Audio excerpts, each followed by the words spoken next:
Jordan Hill, welcome from Collins, live from College Station. This is the OA News Overtime somber edition of the post game podcast. Jordan, that was ugly, man. That was as bad as it's been. I feel like I don't know, man. What are you initially thinking? What did you see out there in person? Yeah, it was bad. And you'll notice as I'm talking, I'm trying to be quiet. There's literally a sign in front of me that says media on deadline, quiet, please. So I'm trying to keep it down as some of the people are working. But yeah, that was a bad all around performance by the offense. And I think the thing that I would say that I want people not to lose sight of was the defense played fantastic. They did not give up a touchdown. The only touchdown in this game was a defensive scoop and score.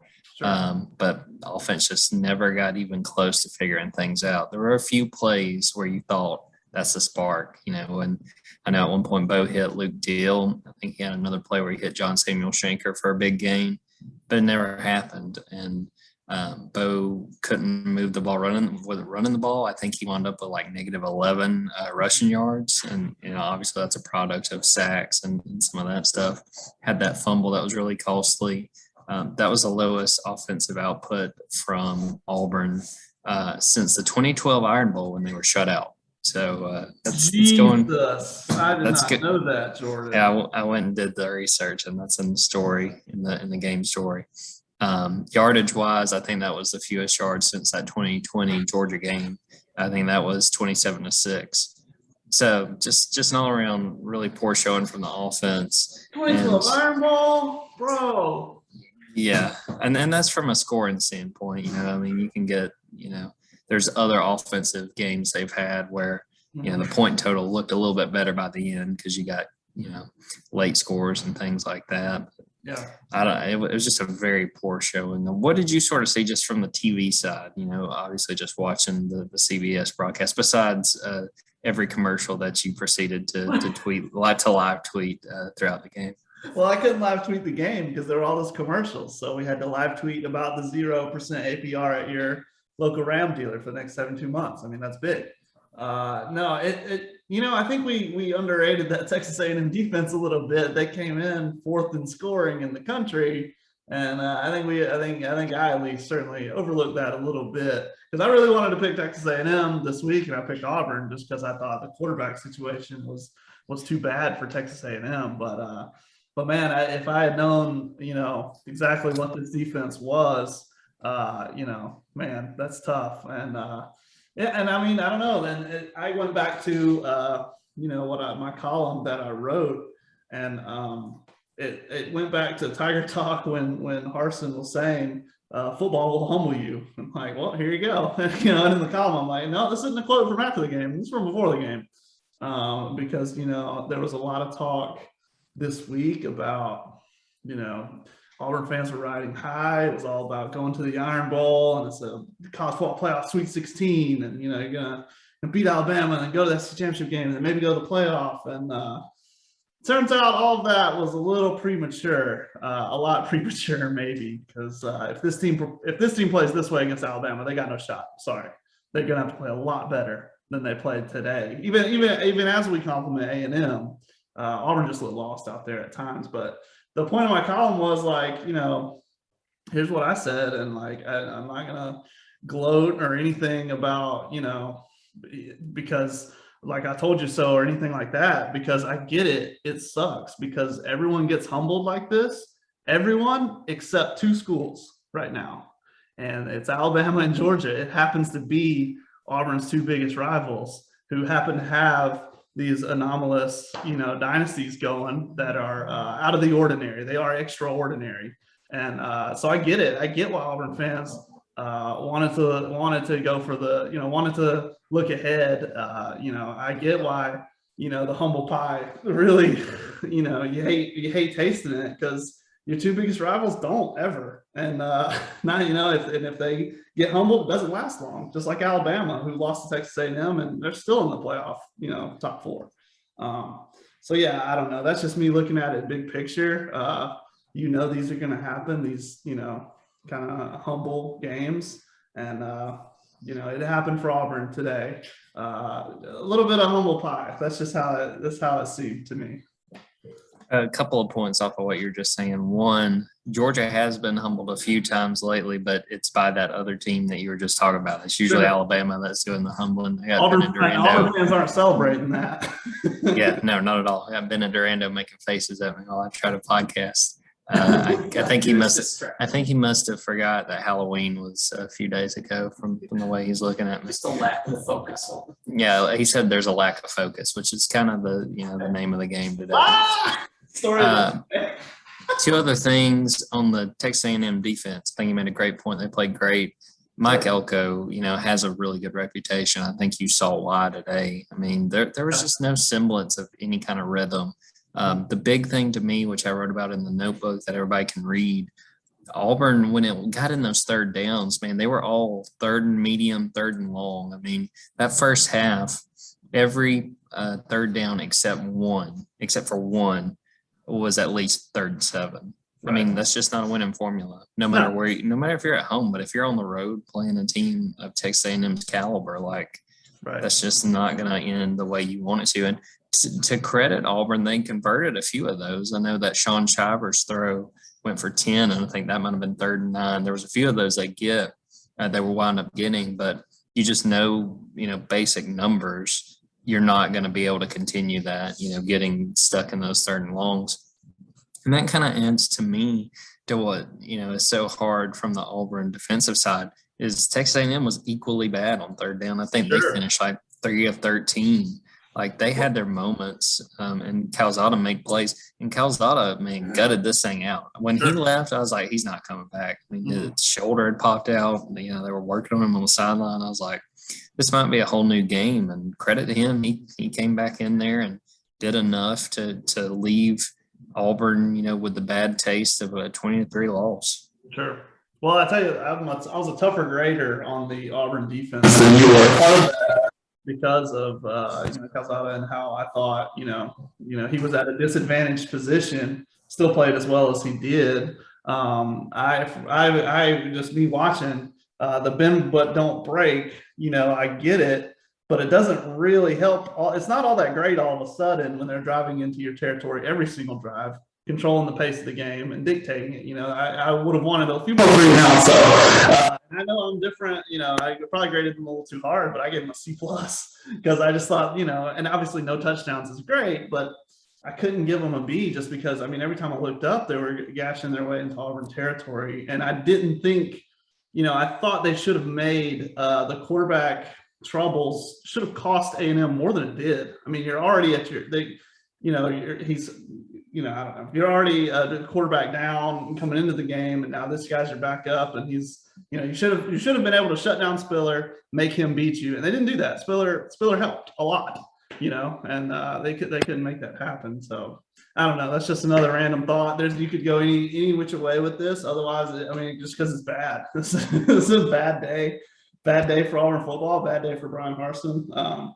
There's going to be days like this, and I think you just gotta, I don't know, live with the reality a little bit that this is a little bit closer to I don't know what you might expect. And I don't know, all the fan talk this week was really pie in the sky, and it's like, well, okay, it might be fine. It might be a fine first season instead of just the most stellar greatest thing ever. That's all I'm saying. No, I think that's fair. I can understand Auburn fans being that way. Think about the last time they had a new coach. First year wound up being pretty good. Terry Bowden's first year was pretty good. That's exactly what I was going to say. And Terry went undefeated. So, I can understand having high expectations. I want to get your perspective because this was asked after the game, and then I saw a few people on Twitter. People were kind of wondering about needing that spark and Bo Nix and maybe putting TJ in. It doesn't make sense to me, and I wanted to throw it to you and just sort of get your take because, I talked about it on Twitter. Christian Clemente tweeted, basically, what did you guys expect if they put TJ in? Yeah. And I said, I agreed with him and was saying that to make a change like that, if you're a fan, you just want change. You just want what's behind door number 2 when your best option was already out there. Sure. We can get Christian's thoughts if he wants. I don't think TJ would have done anything any better. You know what I mean? Like, what would he have done? You know, in a lot of cases, it's like, well, maybe the pocket passer isn't doing well, so you want to put the running quarterback in to mix it up. Now you're taking the running guy out, you're putting in an inexperienced pocket passer. It doesn't make any sense. I don't see it. But again, again, my theme of the day, my whole theme of the day is I get it. I get why Auburn fans are frustrated. I get why they want, you know, to not have to eat the humble pie because their two rivals never do. I get it. I get why they want to, you know, maybe why they want TJ to play and why they think that could be better. I get it. It's frustrating to watch. I understand. But ultimately, you know, it comes down to, you know, the coach's call and the thing is, ever since LSU, Bo's been playing so well. I mean, it's just I don't know. That's just punting the game away, waving the white flag. If you put TJ in and you're putting the kid in an unwinnable situation, don't do that. You know what I mean? You got really lucky that first time you put him in an unwinnable, and the odds are very low that it would happen again. Yeah, throwing him in against Georgia State's defense a little bit different than the number 4 defense in the entire nation. So no, go with what you planned. Finish it out. He was your best chance to win here. Bo Nix has won here before in Kyle Field. So yeah, no, I wasn't on board with that. And you know, I think Bo's your best chance to win all these games left remaining in the regular season: Mississippi State, South Carolina, and Alabama. You hit on it on your column. I was sitting here reading it before we got on this podcast. But, you know, I think that as disappointing this performance was, you know, Auburn fans still have reason to be optimistic. You got the games coming up before the Iron Bowl.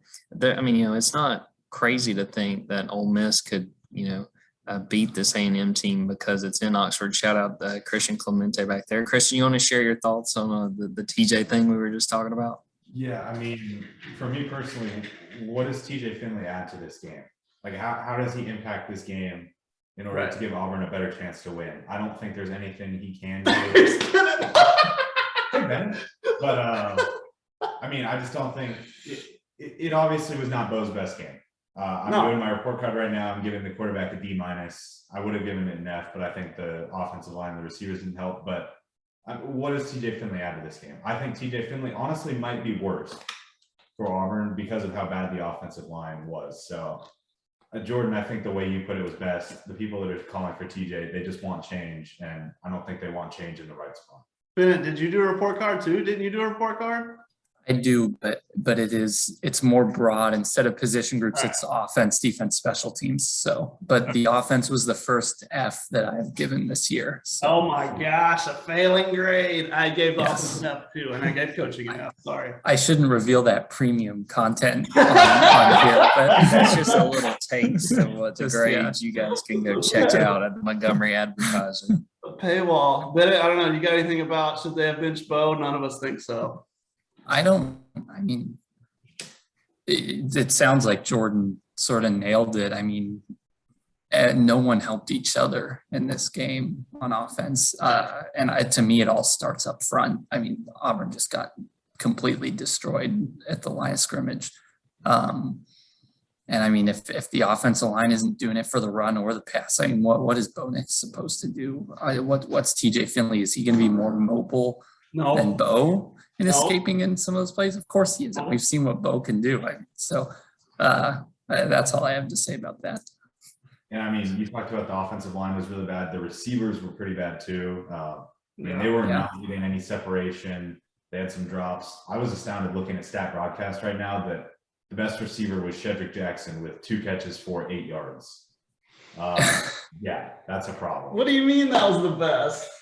No one else had more than 1 catch. Shedrick was the only receiver with more than 1 catch this game. Jesus. Oh my gosh, you're right, because it's a running back, it's a tight end, and it's another running back. I didn't even notice that. Yeah. Sean Shivers led the way with 6 for 40. They loved hitting him out of the backfield. It's telling because a lot of those are checkdowns. A lot of those are because no one else was open. Sure. 3rd and worm, baby. He's a fantasy football PPR machine. Jordan, what else you got? What should we talk about All right, before we I'm get out of checking here? out. All right, Christian's out of here. Christian Clemente, Rivals.com. Bennett's gonna go too. Bennett's also leaving. All right, well, we'll wrap it up without them. I appreciate both those guys showing up. Yeah. What I was saying before was, I don't think if you're an Auburn fan, which I doubt most people would have done this, but like you throw it in and say, well, there it goes. Yeah, there goes the season. Because it's not crazy to think that Ole Miss could beat this Texas A&M in Oxford. I mean, I would probably pick Texas A&M, but it's not like, oh my God, I'm going to fall on the floor. That just happened. Mm-hmm. Like, there's still a chance for that Iron Bowl to be winner take all, but now the ball has been taken out of Auburn's court. And right. But hey, man, that's my fantasy scenario that I've been talking about for a month. Yes. Now. Yeah. We said, oh yeah, they can afford it. I mean, you don't want to, but they could probably still drop one and have it happen. That's how big the Ole Miss win was. To get an old leg up on Ole Miss, you think, hey, Ole Miss's explosive offense, they could beat Texas A&M, and then you still get the winner-take-all Iron Bowl. And and I mean, I pointed out, in my column, it's like, well, the Sweet 16 game is probably gone. Like, I don't think anyway 3-loss Auburn gets the playoff. That's gone, but the venom for Alabama is still there. So you can still, still try to beat them at home. And obviously the winner take all, it's only happened 2 times before. So that would give it a little bit more spice on what's already an extremely spicy football game in the Iron Bowl. So yeah, I mean, that's where you are. First of all, you have to take care of business and beat Mississippi State and South Carolina. South Carolina currently beating Florida. Who knows if Dan Mullen's going to be the coach by the time this podcast gets posted. But yeah. I mean, that's the goal. I mean, you can still get to that game and have something to play for and have the fans excited about something. So that's got to be the goal now. That's the only goal now. And next week, keep an eye on that Ole Miss A&M game. It's the best you can do. Before we wrap it up, I just want to talk a little bit about Mississippi State. Just what's sort of your thought on it? It's at home, which I think helps as far as Auburn being able to avoid an upset. That's a Mississippi State team that had a chance against Arkansas, missed a field goal late. But they've shown themselves to be pretty capable, and obviously they beat the Texas A&M team we saw today earlier in the season. So just what do you think about the Bulldogs? First of all, how? Second of all, no, I mean, I think Auburn will open as a favorite, and I think they'll win the game. I think it comes down to matchups. It comes down to Auburn's defense is playing well. Mississippi State, when you think Mississippi State, you think air raid. Auburn has a chance to slow it down and at least hold them to about 25 points or so, especially on the road. I mean, if they go and hang 30 in Jordan-Hare, something went wrong, I think. And meanwhile, this offense has proved to be fine against non-stellar defenses. There's two great defenses they played, Georgia and Texas A&M, who shut them down. But against teams where they can run the ball, against teams where the offensive line's weaknesses aren't quite so exposed, quite so out there, Auburn can win, can establish the run, and can succeed. So, no, I mean, I think Auburn will open maybe a touchdown favorite. I don't know, but that's where I put them, and I think Auburn will win the game. But so, what do you think looking ahead? I think Auburn should be able to win. I will say, because obviously the draw with Mississippi State is that passing game and the offense. The defense is really, really good. The run defense coming into today, it will change from the Arkansas game. They were tied for 4th in the country in rushing yards allowed per game, and they were tied with Alabama. So, I mean, they've had a really good defense. They've done a good job defensively. Sure. I think Auburn should win and should be able to win. But, if you have anything on offense that look like today, you're looking at a really tough matchup. And this isn't a game, if we were talking about 2 weeks from now I started to say 2 weeks from now with South Carolina, but look what they're doing to Florida. So, I mean, it's just sort of the nature of this is that, you're not going to really get any gimmies on the schedule before you get to that Iron Bowl. Yeah, I still take Auburn in both. I mean, it's never, as we say, it's never as good as it seems. It's never as bad as it seems either. I still think Auburn can take care of business in both. But again, all of a sudden it's thrown up in the air. So you go to next week and you can't like you say, you can't look past it. I mean, all of a sudden you lose to Mississippi State and you're looking at a 7-5 season. I mean, not stellar, which is, Well, again, that'd be another piece of humble pie, and right now Auburn fans want to spit it out, so they're not liking the taste of it. So you'd rather win next week and try to get to 8-4 at worst. I agree, and I think I would pick Auburn in the Mississippi State and the South Carolina game, like you said. I agree. Well, Justin, anything else you want to hit on? I do want to ask, what's with the Dallas hoodie? Is this like a Diamond Dallas page? Like, I are don't you a know. Cowboys I don't fan? know. It's Dallas Cowboys, but it's actually Dallas Cowboys. Oh. Yeah, the math checks out on that. So yeah, no, it is not a Dallas Cowboys hoodie. It's a Dallas Cowboys cheerleaders hoodie. Big fan. That's fair. That's fair. I get it. Cold Well, weather I think here, man. I don't know what the weather is there, but it's cold. it's pretty chilly. It's pretty chilly when we walk out. We're going to probably leave the press box shortly. I'm sure it'll be a little bit cold. Any parting thoughts? Anything else you want to hit on before we wrap it up? No, we're good. We'll wrap it up, man. You guys travel safe, and we'll see you soon. Sounds great. Appreciate everybody listening and watching, and be looking out for more content. Getting ready for the Mississippi State game over the next few days.